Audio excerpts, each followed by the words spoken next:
Okay, hello everyone. For those of you who don't know, my name is Vince Nero. I'm the Director of Content Marketing at BuzzStream, and today we're doing a webinar all about AI citations.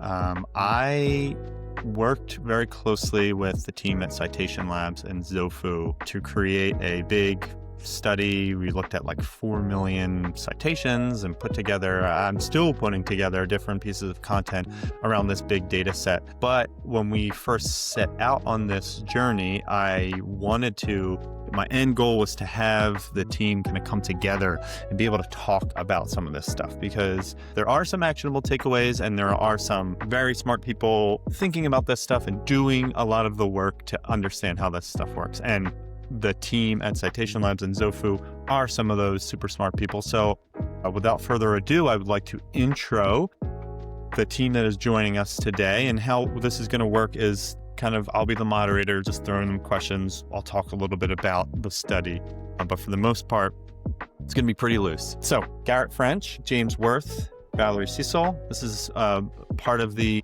team here at Citation Labs. They also work with Xofu. If you don't know what Xofu is, it's a fantastic AI citation tracking tool that the team built. Definitely check it out. Let me show you all just a brief kind of overview of the study that we looked at. I'm not going to go too deeply into this because I want to get into the questions, but just to give you a sense, what we did was broke down prompts into what I'm calling prompt types. So we had 3 different prompts types. They're evaluative, they were kind of informational, and there was kind of what I'm calling brand awareness quotes. So the idea was there's a lot of information floating around and there's a lot of misinformation. But one of the big things is I see a lot of these just big lists out there where it's like the top cited the top cited websites. And I was realizing how much of this stuff changes as the user kind of changes their prompts. So what I'm going to do here is just show you what I mean. So if we look at just like a top cited domain list overall, we see that Reddit dominates, Wikipedia, YouTube, and this is stuff that you've probably heard already. And, but once you start to break it down into the prompt types, your brand awareness queries, your evaluative queries, or your informational queries, you see that the top cited domains change in a big way. And if you further break it down into, I'm going to zoom in here. If you further break it down into platform, you're going to see that it changes again, right? There's things like Wikipedia is maybe one of the through lines, but you get Tesla on the top of ChatGPT, Reddit and AI Reddit and Wikipedia are somewhat in Gemini as well, but like the Google ecosystem itself seems to be a little different. Mm-hmm. And so then you do this last look at it and I'm breaking it up here by type and prompt. And you see that none of the lists are really all that unified. So this was one of the biggest takeaways for me, I think, for the entire study, is just this idea that there is no one list to rule them all. You really have to look at this stuff from the prompt level. And I want to start here with you, Garrett, because I think when I gave you my overall thought, the overall post when I first did this was one of the first things that you commented on. So I'd love to just kind of let you give your thoughts on this takeaway as it stands. The takeaway being the variability of cited domains. Yeah, that's a fundamental reality now of I guess targeting or locating what work to do, right? Like at Citation Labs, like where do we start? What thread do we start to pull? But we have noticed very consistently high variability in platform as we go into different verticals, as we look at different prompt types from vertical to vertical. Is it B2C? Is it B2B? How much does this thing cost?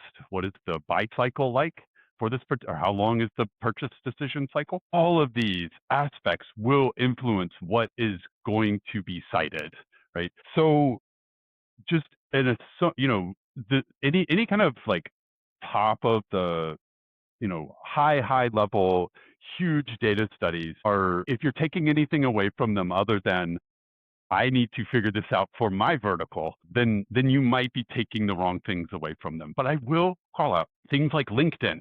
We do consistently see LinkedIn at the bottom of the funnel across multiple types of, especially we think in bottom of the funnel types of prompts, and we see LinkedIn being drawn in pretty consistently as what I might be jumping the gun. Sorry, Vince, but No, go.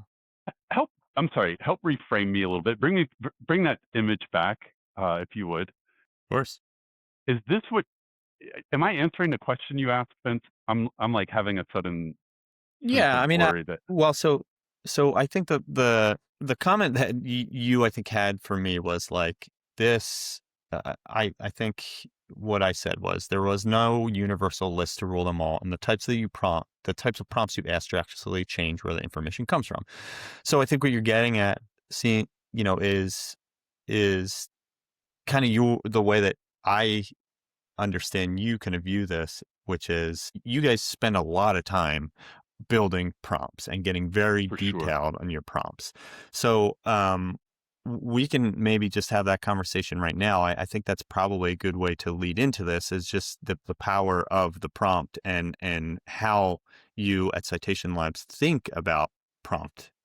I have almost too much to say about that, but I do want to go back to thinking from my my peers in the digital PR space, um, who may assume that or may have a mono view of what prompts are we tracking, or should we be looking at, or should we be examining citations for, and then saying, hey, think in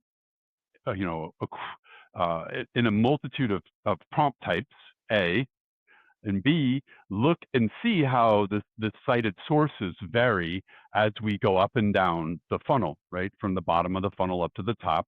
What types of surfaces are being cited?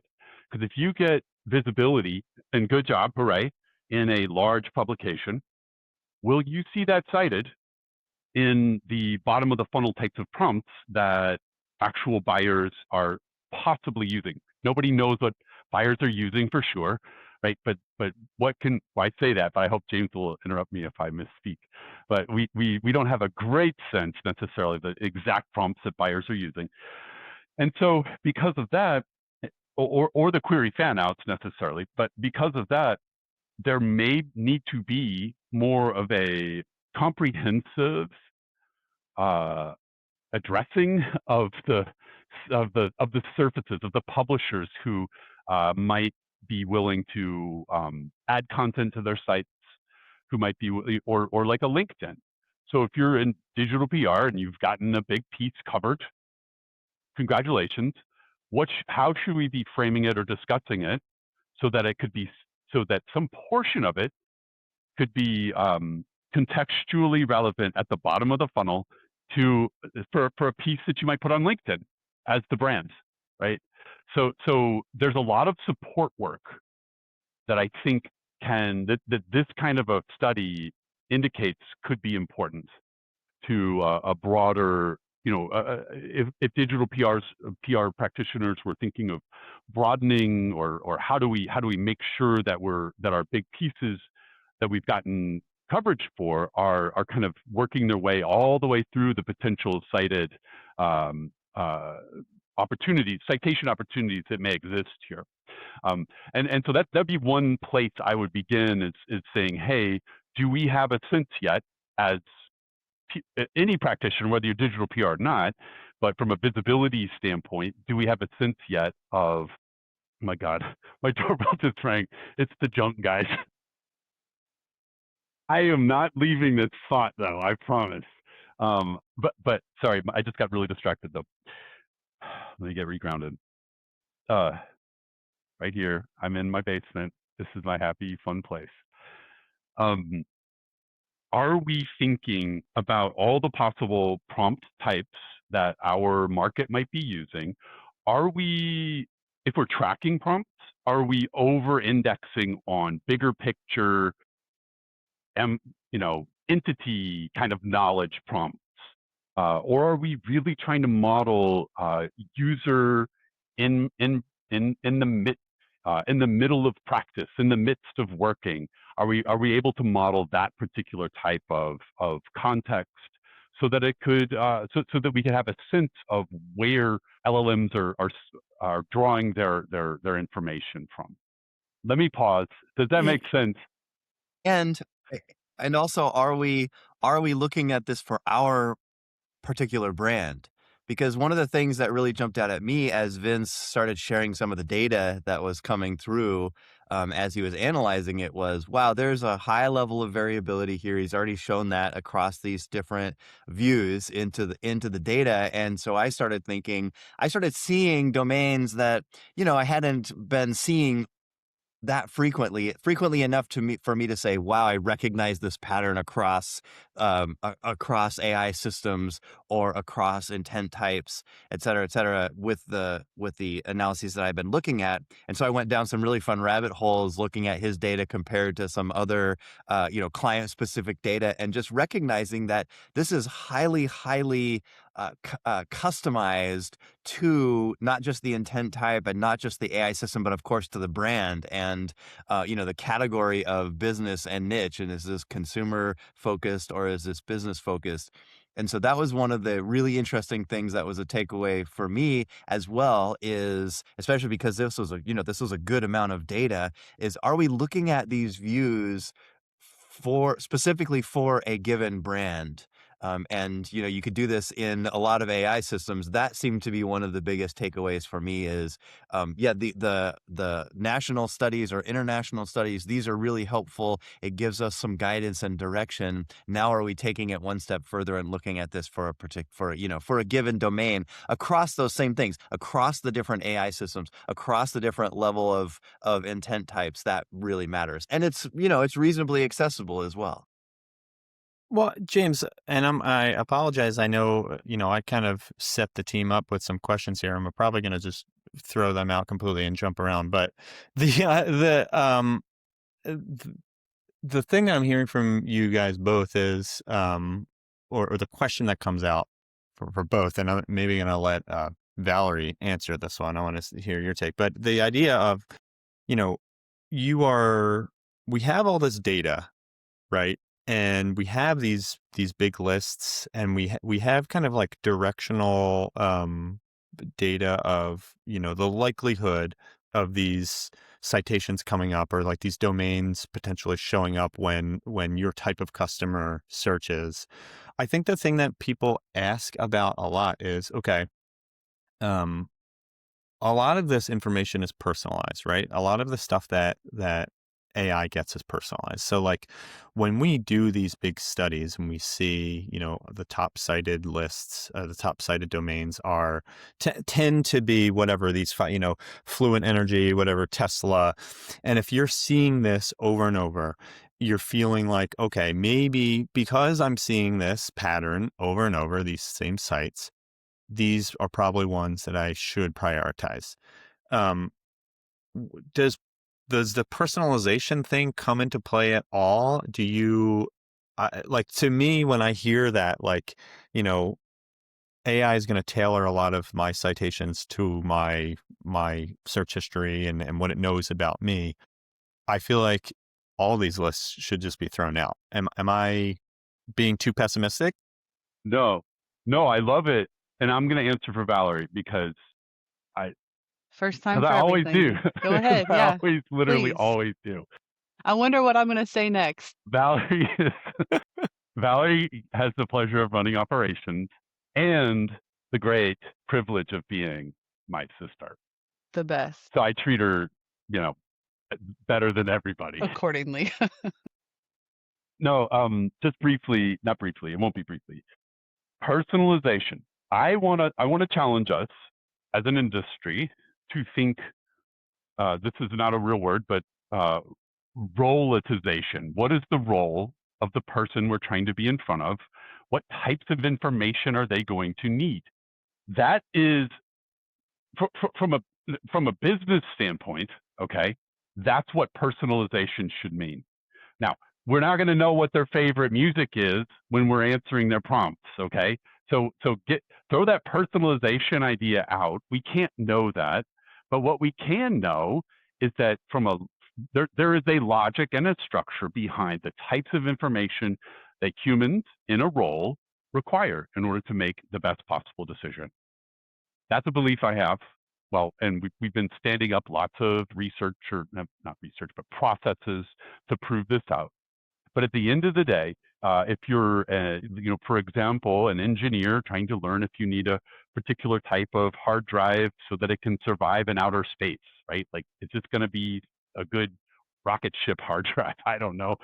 Well, we don't need to know your favorite color or your favorite band from a personal, like when I say personal, but if we know your role, right, and we have a sense of who our customer is, we have a sense of application, we have a sense of all of the context in which they're trying to get value out of what you're selling, right? Well, that should be an equivalent of personalization, at least a baseline, right? And that's where we start with our prompt design. It's this baseline assumption: who's involved in a purchase decision, what are the contexts in which they're making a purchase, and then are we as a business and as an industry providing enough information for these folks to make a great decision, make a great purchase decision, or not purchase decision. Let me pause there. That was way too much, Garrett. All right. Can And I I ask him a acknowledge that. question, Vince? You ask Go, me a question? go, yeah. Yeah. No, Ask you have to ask That me was if Garrett. you could ask me a That was well question. said. First of all, Valerie, I appreciated the way that Garrett you. said that for you. Yeah, thank you. Yeah. I put that together, just whipped that up. Man, Garrett, so I feel like you don't even look at the list of most cited domains, or what would you learn from a list of most I feel frequently really cited threatened by domains? the way you said that. Well, when does it come into play? Does it come into play? It feels like you're personalizing first. I would look at like content patterns across surfaces, right? Like, why is this content being cited? I may not be able to get cited on Forbes, but I could at least replicate the content. But you're starting with the role, the personalization portion is the most important, if there was a most important piece. I believe it is the fundamentally most important place to start, but I'll also add, rarely are clients already there, right? Like, because we will talk with folks in organizations, and when I start to try to get granular about what is this specific role, think about this kind of a offering in these circumstances, I'm really getting into the level of like the salesperson in the field who's trying to, solve these types of problems. And a lot of times marketing isn't necessarily aware of these circumstances. And I'm not either. I'm not an expert.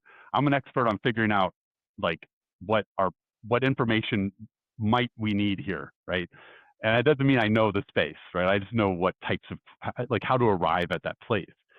But Valerie, to your point, and my belief is that we would find similar probable surfaces if we start at the bottom and kind of work our way up within, based on what an organization sells, right? And we would arrive at Forbes eventually, but along the way, there's a lot of other types of publications that we could interact on.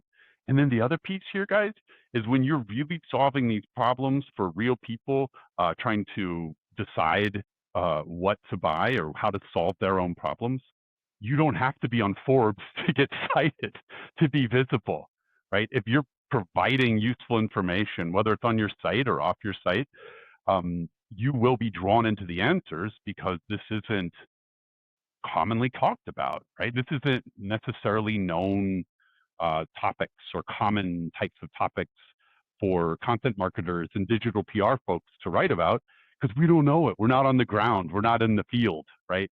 So it's really more field-based. But Valerie, ask your question again if I didn't answer it.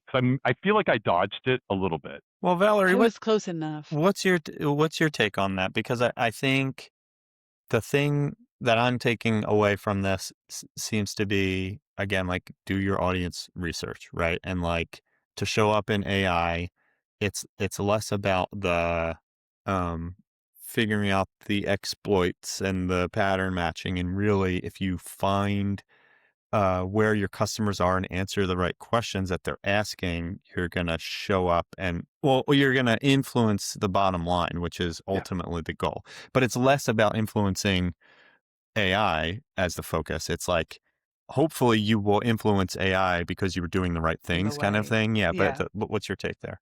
Were you asking me? Yeah, yeah. Well, yeah.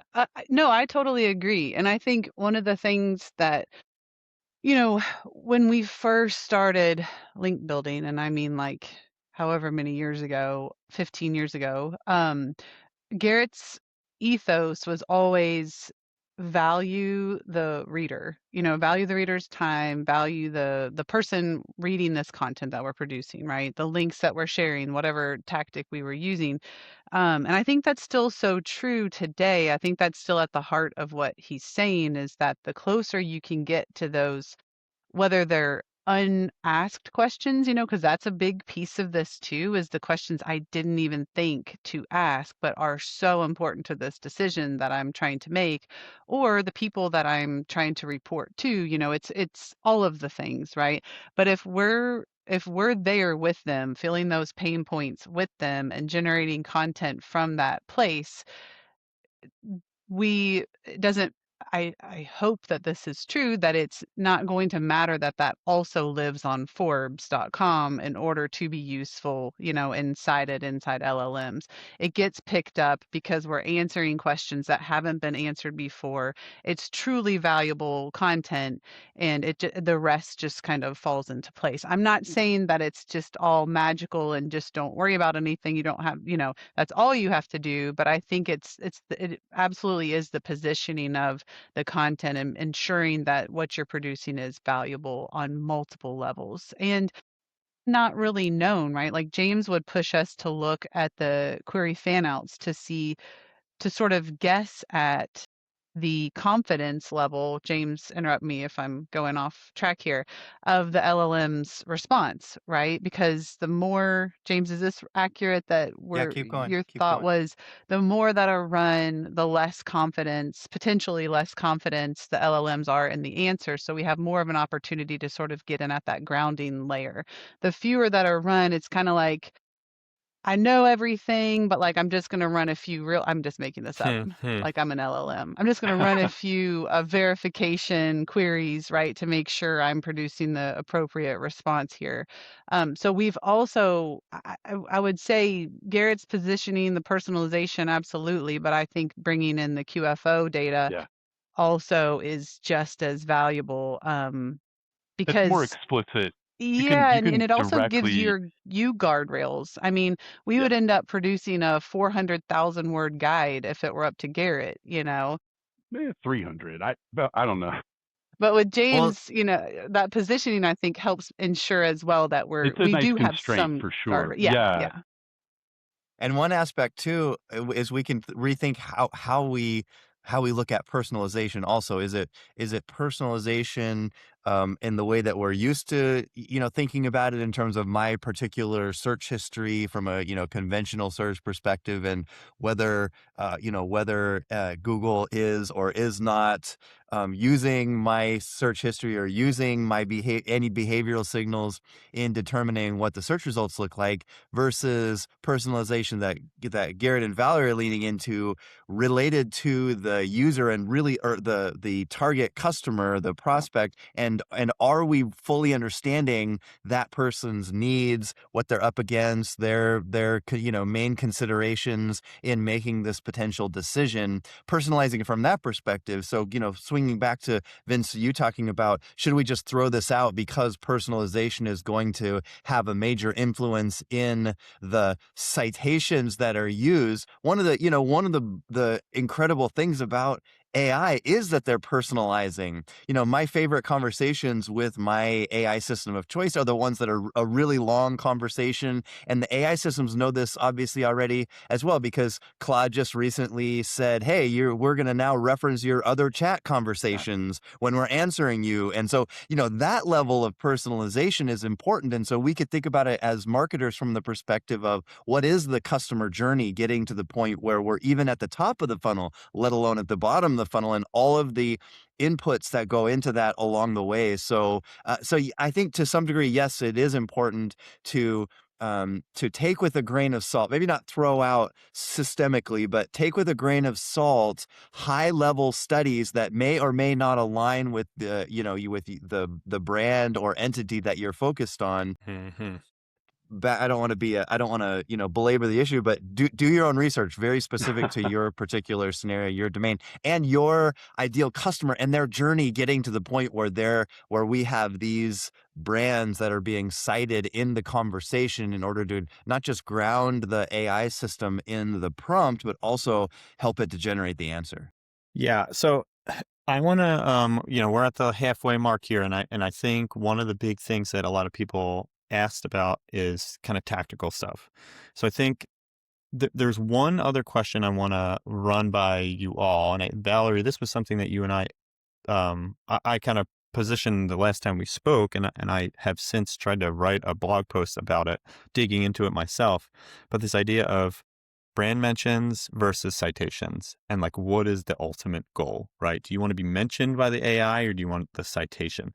I want to touch on this briefly before we get into the tactical stuff, because I do think it it might answer a lot of questions. So like the first thought I had, and I'm not sure if this is for you, Valerie, or Garrett or James, but when clients talk about this stuff, what are they most interested in? Is it mentions? Is it citations?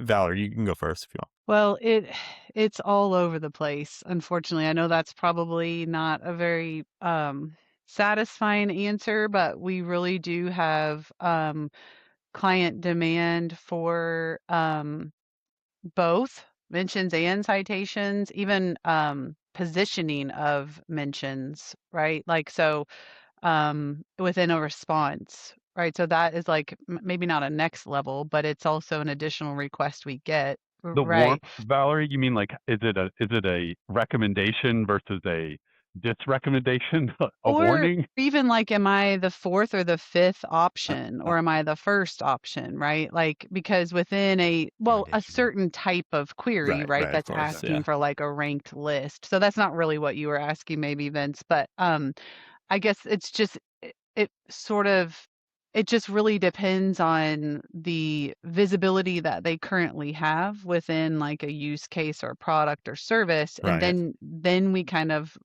break it apart together, and we kind of figure out, okay, well, what is the problem that we're trying to solve? It's very custom to each client, and I think that's one of the things that's been the hardest operationally, is just trying to scale um, LLM visibility, the services that we can provide around it. It's not impossible. I just mean that each use case sort of needs to be handled in its own, in its own way, Yeah. under the umbrella of the full like client brand. But I guess one of the things we've also run into is if I have visibility, but in all the wrong ways, right? Right. So I wouldn't want to increase my visibility in that way. So sometimes it's almost like brand, what's the right word? Not reclamation. Reputation Reputation. management. Reputation Yeah. management Yeah. first, right? And then raising my visibility from that point. So you sometimes almost want to decrease visibility. So Right. how do you do that? Decrease dimensions and citations. But honestly, to understand that question would be to also understand a user's actions within their own like, am I going to click on links, or am I just Right. finding it, Or am I so seeing the answer, then going to do a Google yeah. search myself? Yeah. I mean, do Yeah, you so find we really yourself consider both pushing? Sorry. wins. Sorry, go ahead. Well, I was curious if you find yourself kind of pushing the client to go one way or the other. Is there one that's more important? It sounded like you were Mentions starting to are answer it. mentions are probably our bigger focus, right now, because partly because sometimes the way that we can get a mention is by actually getting other websites cited, if that makes sense. So like controlling content on a website that impacts their mention visibility is almost like a more scalable service that we've been able to provide and see, like prove the impact around, and that we can actually see something happening within a week, 2 weeks. The citation side honestly is harder. It's just a harder thing to crack into, but not impossible. But what ends up happening, oddly, our biggest sort of barrier there is that we don't get to control client on-site content, and that has become sort of a hurdle, not impassable, but just, I can't say, hey Buzzstream, can you just go ahead and change the service page to say all these things? That is going to go completely against your all's, potentially what you want on that page. So that's been sort of a hurdle that we've figured out ways around, but I just mean that has presented itself too as part of the puzzle. Being able to actually modify on-site content is a huge piece. Am I Yeah, I missing mean, anything, James or Garrett? I, Oh, sorry, Vince. well, Go ahead. I was going to say, I think this is probably a good transition into this conversation of like owned and earned.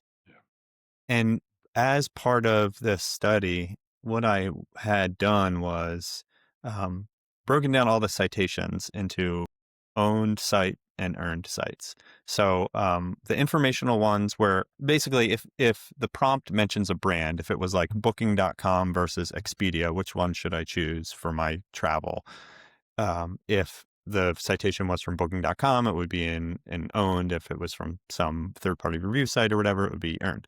Now, obviously, like as you can see here, it's about 80% earned versus owned. Now, there's definitely part of this, like there are nooks and crannies where owned is something that you can easily kind of change, but I want to pivot to kind of the tactical piece of earned, because I do think what you're getting at, like it is potentially harder to influence citations, but I do think sometimes being in the citation set, even if they don't cite you, like they might use that citation within the mention itself. Like they're not mutually exclusive. So anyway, um, I wanted to position this to James because I think we talked about this a bit. W- like, is this something that when you're starting with a brand, um, are you looking to first kind of set the ground rule, like those hard conversations with the brand about like, hey, we need to update owned to make sure that we're like putting our message out in a uniform way and like positioning ourselves, correctly before we even jump into earned. Because I feel like there is probably a lot of that, like you're saying, Valerie, like butting heads where it's like, we're saying one thing externally and we're trying to get links this way, but like on our website, we position ourselves in a different way. It's a challenging spot, Vince, because, we're at the point where organizations are largely holding on to kind of the old playbook. And while there's someone in an SEO position who now has a new title, or at least evolved, expanded responsibilities, Yeah. trying to sort of navigate that ship without being at the helm, essentially from a messaging and a content perspective in large degree, other than we're all siloed off to our blog and that kind of thing. We have some level of control over the content on the site, but generally a lot of times we're not the main voice of the message. We don't own that strategy. And so while we should be doing more with owned content, it's often a challenge.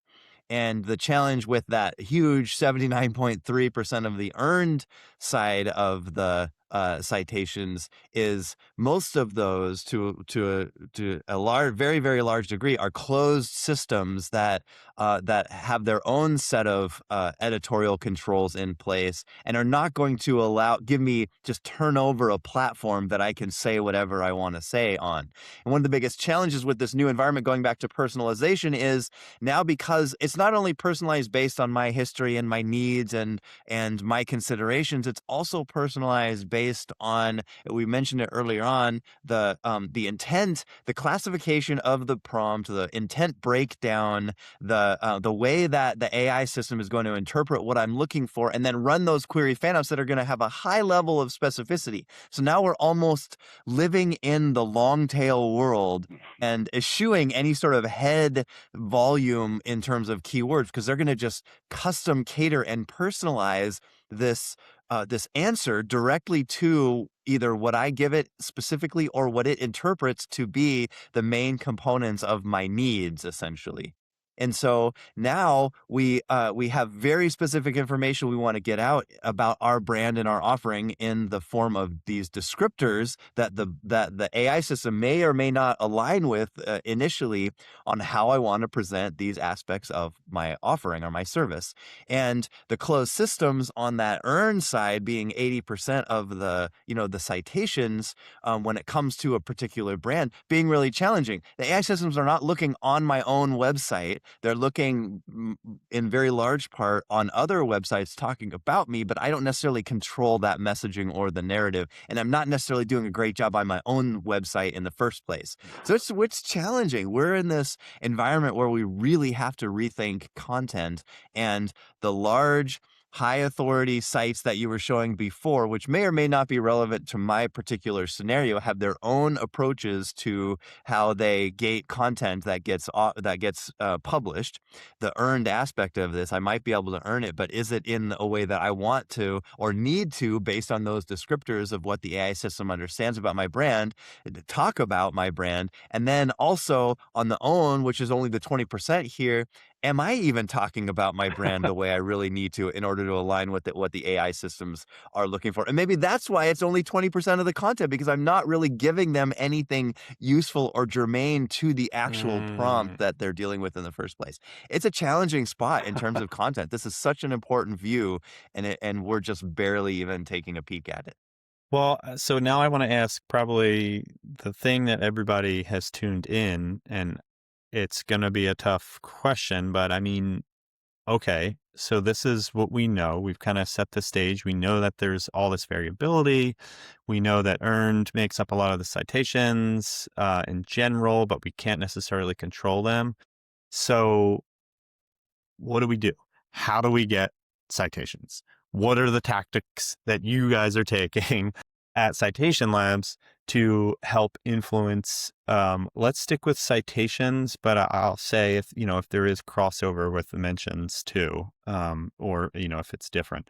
So yeah, and Garrett, of course there is, and often the citations are the gateway. So yes, I'm gonna frame it, and then I'm gonna pass it off, because I'm so grateful to have Valerie and James at the helm of operations.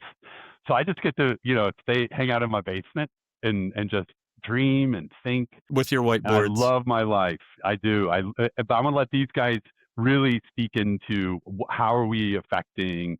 We've even started calling it like recommendation rank or recommendation visibility. It isn't just a mention. It's like, are you actually being recommended? If so, in what position and with what kinds of terminology around the recommendation? But one of the things, this was exhilarating to me recently, and I just want to share it as a potential starting point, or the type of detail that really gave me an aha. This is what I want to ground in, right? So we have a client for whom we are building out prompts. What should we track? What are we call them tracking worthy prompts. I did invent that phrase, and it's terrible, but okay, so tracking worthy. What makes a prompt tracking worthy?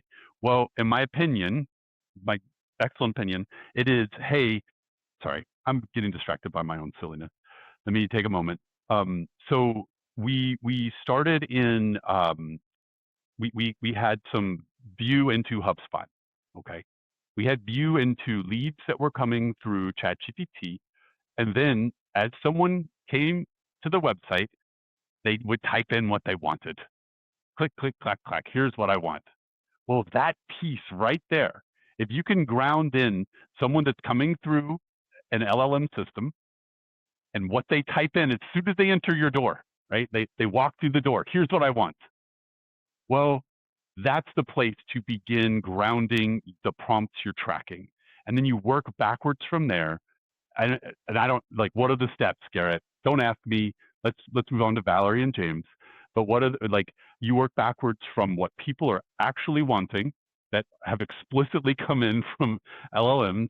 What did they type in? And then how do we support them getting that information, understanding that we do this or we don't do this? Do we work better to disqualify on the website in some ways? And then, but this is really that starting point from my perspective, like the most crystallized starting point I've had recently where I was just like, this is the place. So digital PR folks, get the HubSpot data if you can. I think, I mean, I'm not a digital PR, so, you know, if that's a wrong direction, then don't do it. But if we can stay focused on what actual customers are actually asking us for, and we start with their language, their words, their statements of who they are. I'm this person in this industry looking for these things. Wow, that's what else could we dream of having to figure out what we want to influence, right? That's not even, it's richer than keywords. Okay, Garrett, take it down. All right, yes, as far as James, tactics, pass though, it. Passing the torch to James. Go ahead. Exactly. And then whether it's HubSpot data, if you've got that, great. If you've got customer support logs, great. Yeah. If you have interviews with your salespeople, great. You know, whatever it is, really understand who your customer is and what they're looking for. And then, yeah, get the content changed to align the way that it needs to align in your own citations. And then, yes, go reach out, do outreach to this big chunk of the 80% earned. And then, yes, if you can't get enough of it on your own content and you can't on own controlled surfaces and you can't get enough of it, the right message out there on the earned surfaces, then create other surfaces of your own. But just, you got to get the message out there. We can help with all of those aspects of it, but that is the toolbox essentially. Then you go to Valerie and you say, all right, Valerie, here's what we want to do. Here's the what problem. can we actually do? And How then do you she scale figures it? out how to actually do it. Like that's, but Valerie, like Valerie, what do we got? talk a little bit about what we've been doing. Like All of it? How much time do we have? I mean, we have some really cool examples, and it does depend on your specific client's taste for experimentation, for example. You know, like James said, you know, create your own surfaces if you're not able to, you know, Websites, or are you place. talking like Yeah. blogs? And okay, yep. Yep. So you could, I mean, and it's all about figuring out what visibility gap you're trying to close and then what surfaces you're using to close that gap, right? Because I believe Garrett put together this really cool process for basically starting with a prompt and then building out content that addresses the visibility gaps like on specific surfaces. So, for example, on the client's website, if that's a possibility, we have the content we create for that. On LinkedIn, we have an article we would write for that. It's all working together, right? So we're making sure that that answer is unified across YouTube multiple surfaces. videos, YouTube videos, yeah, blog Chamber of posts. Commerce, Yeah. websites, for example. So this is We kind of like have the found- audit portion. Yeah. Okay. Yes. Okay. Yep. Prospecting sort of, Yep. too, but yeah. Okay. Yeah, and we have also seen pretty quick uptick. So I'm talking about when I say uptick, I'm not necessarily yet talking about visibility impact inside a specific response in terms of citation change. I'm talking about mention change. We have seen uptick in about a week's time from writing an article, getting that article placed that's addressing a single query fan out under the context of a BOFU prompt for a client use case. We've seen that cited inside responses within a week when we're just very narrowly addressing, but in like a very verbose way, that specific QFO. So 1 week's time. I'm not saying that's like just do Normal. that a million times and you're good. No, absolutely not. It's going to change, how long does that last, right? That's the next great question to ask is, okay, cool. So you got cited in a week, but like, are you going to be cited every week? How do I make sure that I'm cited every week? And then how do I make sure that I get my own site gets cited more? Like you got this off-site placement cited, but like, what did that do for my visibility?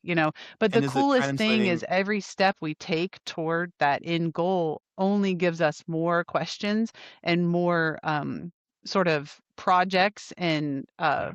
what am I trying to say? More work for Uh, you, it sounds like. yeah. Things to Yeah, test. it Yeah. is more work for me. Yeah. Absolutely. But it's so fun because you learn what works, but it's just as exciting to learn what doesn't work. Yeah. So as long as you're able to track and see what was my intention with this particular output, now I need to challenge myself to make sure that it actually worked the way I thought it would.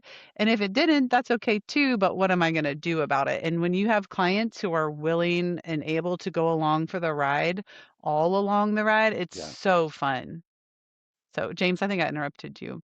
No, I thought there was a pause and you were on a roll, so that was awesome. One thing just for people that are watching is this might seem somewhat ambiguous, and we don't mean it to be that way. It's just that every one of our engagements right now are highly, highly customized to the specific visibility challenges, KPIs, and goals that we have. And so it's hard to say, yes, do this tactic, do X and then Y and then Z, and you'll get And ABC it'll work every time. and it Yeah. will work kind of thing, right? Because we're just cracking the surface of some of these things. We're talking about citations, and the study was really around citations, but are we actually getting the mentions when we get the citations? And then are we moving up the recommendation rank as well, which is smaller than, we think about all these prompts and things that we're tracking now in very different ways than we were with traditional SEO and just trying to get on the cert. But the now the list is kind of in a lot of cases even smaller when it comes to recommendation rank than it was when we had the traditional 10 blue links. Yeah. There might be 3 to 5 brands that are truly recommended by the AI system in that generated answer kind of thing. And so how do we get into that? Can we go from, yes, we're showing up in the citation, so it Yeah. might be in line to the answer, it might be over in that sidebar, and we can see, oh, look, there I'm cited. But wait a minute, they didn't actually mention my brand. Okay, that's a different challenge than not getting cited at all. And if you're cited and you're mentioned somewhere just sort of casually or in passing, but you're not mentioned, but you're not actually being included in the recommendation rank, that list of 3 to 5 or so actually truly recommended brands in the answer. That's a different scenario as well. So we're talking kind of in broad strokes, but Yeah. it's because every one of our engagements is highly, highly customized based on the particular needs of that particular client. So And it's that's really where the challenging to audit talk too deeply. comes Take in. advantage of a free consultation with us. We can go more deeply for your particular brand. We do a bunch of research before we get on those calls, so that's an opportunity. Or just dig into whatever tool you have access to in order to start looking at your own visibility. That's a key aspect of this because all of those lists will shift. The main competitors that you're up against will shift. The sites that are being cited will shift, and whether you're being mentioned or not will shift based on the prompts and the fan outs that you're running or that are being run by the AI systems, et cetera, et cetera. I So want to shout apologies out for the broad. Valerie real quick because one of the things, like earlier on, and I think we still do Doesn't this. feel important. It's so important. You wait till no, this is so cool.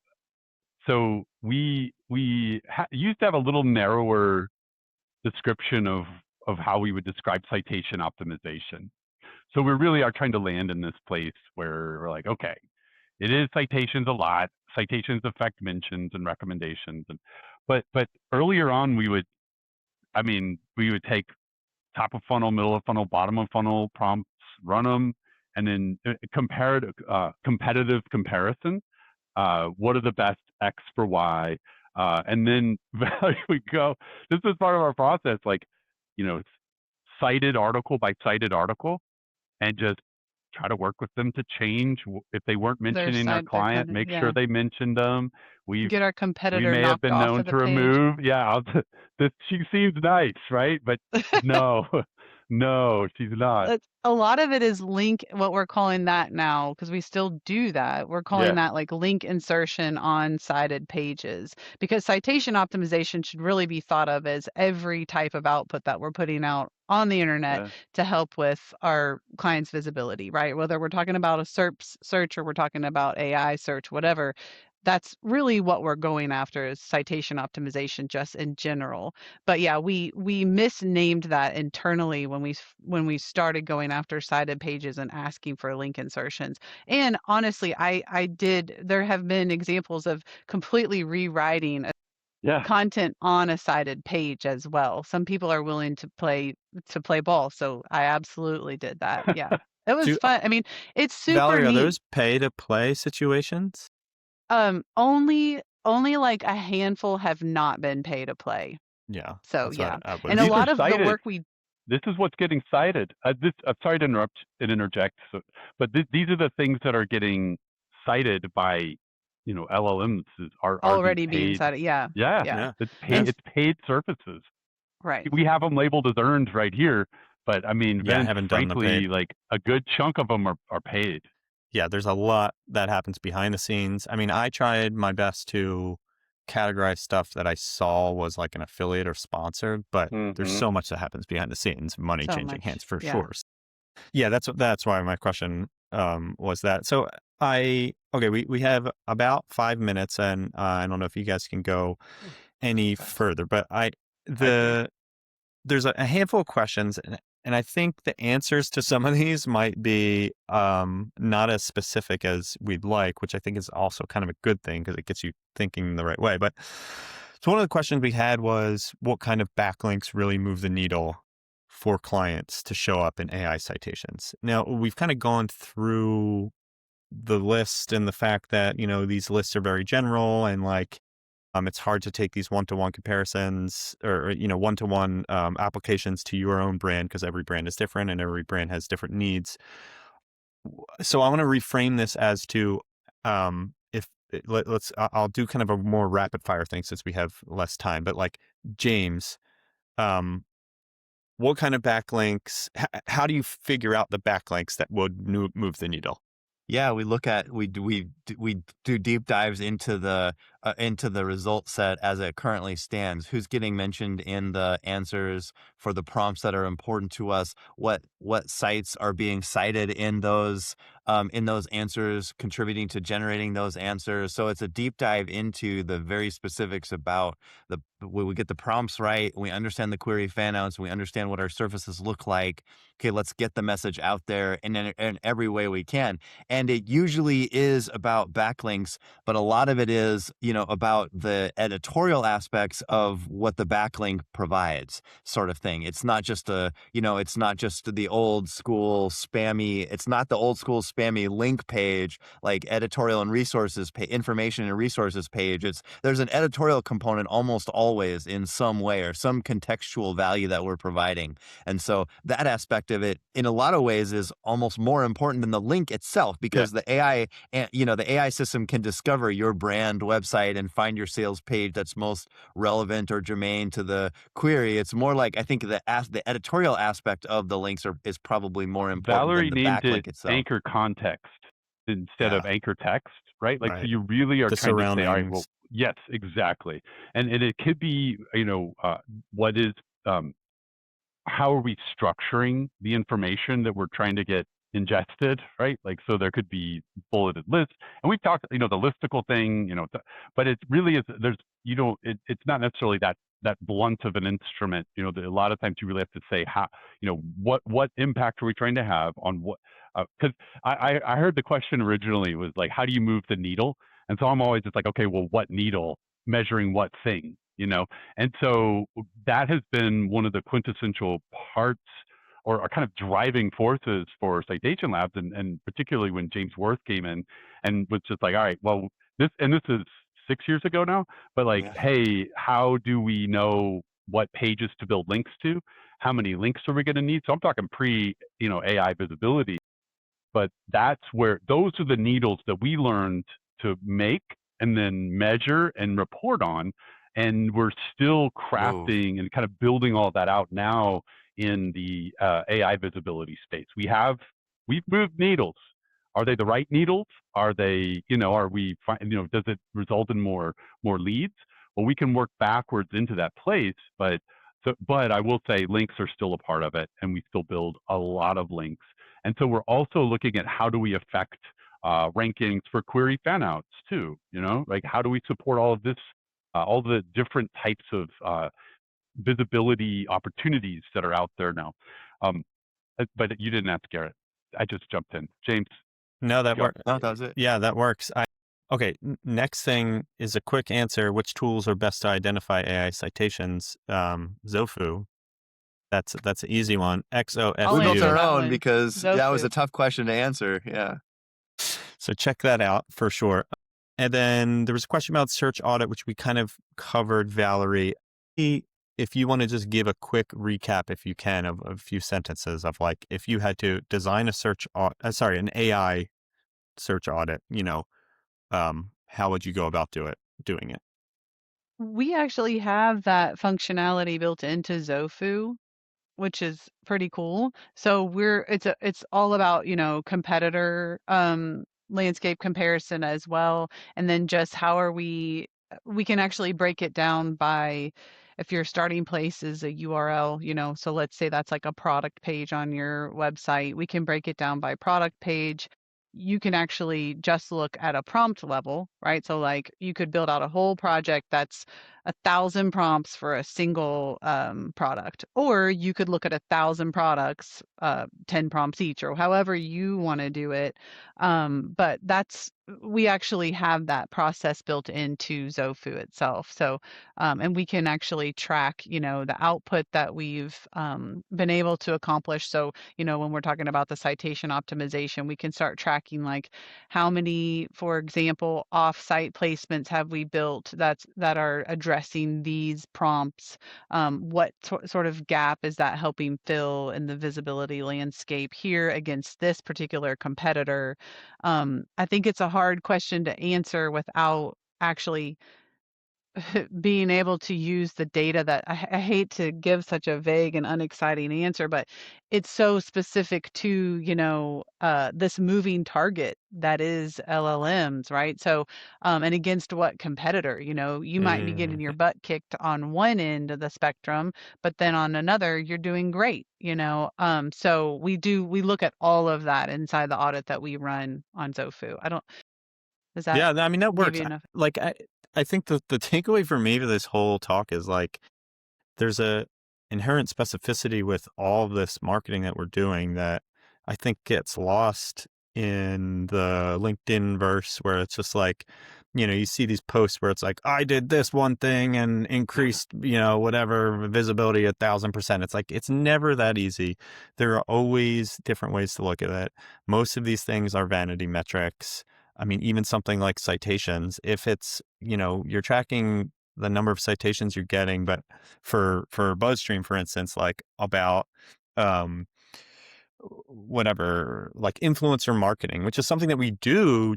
Like we have some people that do it, or like affiliate marketing, like people use BuzzStream for affiliate marketing. If we're getting tons of citations around there, but like our core audience is digital PR and link builders, like there's a disconnect there. So like, yeah, you got a ton of citations and maybe one tactic was able to get those, but at the end of the day, it's not hitting your core customer. You're not working backwards from the questions your customers are actually asking and want answered. And like, We haven't been in that place, Vince. I'm sorry to interrupt you, but No. we as an industry haven't been invited in that room very often.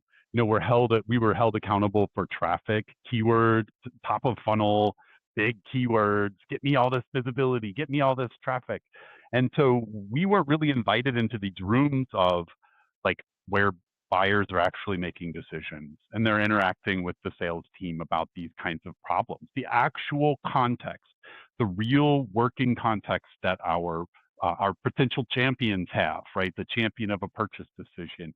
They're in a context that we've been kind of kept out of, and Google never invited us in either. They're like, hey, rank for this make non-commodity content, right? Okay, how do I do that? What are you talking about? And then, and previously, like, hey, chase the keywords that drive the most traffic, right? And so we, as an industry, haven't, worked at this long enough to have a working models around this quite yet. Really be able to talk about at this granular individual user level the way that I think AI systems are thinking, right? Or trying to solve problems or enabling people to solve problems. Anyhow, so Yeah. I'm trying to It's a mindset shift. I think. qualify, but yes, Yeah, you're right. I mean, that's the whole thing that we're seeing across the industry is like round peg in a square hole type of deal. Like yeah, we're trying to solve yeah. the problem in old ways, but it's a new thing. So let's end it here. There's probably can be a part 2 and 3 of this. And, hopefully we will with these follow-up studies and such that we're working on. So for all listeners, stay tuned. Subscribe to our newsletter. Citation Labs has a newsletter. We'll be talking about this stuff as we study it and figure out, how this all works. I want to thank you all, James, Garrett, and Valerie, for your time and great insights in this. And I want to thank all the listeners who have tuned in and stayed a little later. Doesn't look like there's any questions in the chat here, which is awesome. But if you do have questions, definitely follow up with me. I will be emailing everybody a version of this, a video version of this, and put your questions in there. And if you want, like I said in the beginning, there's studies that you're interested in. I'm sure that the Xofu team can help as well. The Citation Labs Holler at team. us. We love collaborating. Like maybe we just love vents. I don't know. But like we do like working and collaborating with people trying to solve interesting or answer interesting questions, right? And look, So I gave their team a prompt set a few days ago, and I was like, I wanted to study the difference between brand mentions and citations. I want to understand what brands are getting mentioned in the citations themselves versus in the mention text. And they turned it around in 2 days. Luke, who's not on this call, but he's amazing. amazing. Yeah. So the team is awesome. They have a great tool and a great, back end that can get this stuff. So it's very powerful. And I just kind of want to give a shout out to the team that is working behind the scenes to create such a great tool and working hard to help facilitate this type of stuff. Also, everybody, just pause, give a round of applause for Valerie. This was her first webinar. I am so proud of her. I told her I wasn't going to say this. I didn't actually. Sorry, I didn't. guys. But she did so good. This was her very first webinar ever in her whole life. I'm blushing for her right now. I can feel myself starting to blush. I don't know if that's true. James, is that true? Well, don't worry about it. That's not what this call is about. No, here. let's do that. I love it. Let's Thank get in. you No, so much. thank you, Valerie. Yeah. You did an amazing job. And then Thanks, Garrett. you really accommodated her so All joking aside, this is awesome, Vince. Appreciate you thank being you. on the So bleeding much. edge of this kind of research and pushing us to look at it in new and different ways. And hopefully that will Absolutely. help everybody better understand what we're up against in this new environment. Yeah. Well, thank you all for listening. And again, good luck out there. We'll be in touch with follow Thank up you. with all this We stuff. can't wait. We can't wait. Yep. Appreciate All it, right. Ben. Thank you. Take care, everybody. Thanks, guys. Bye.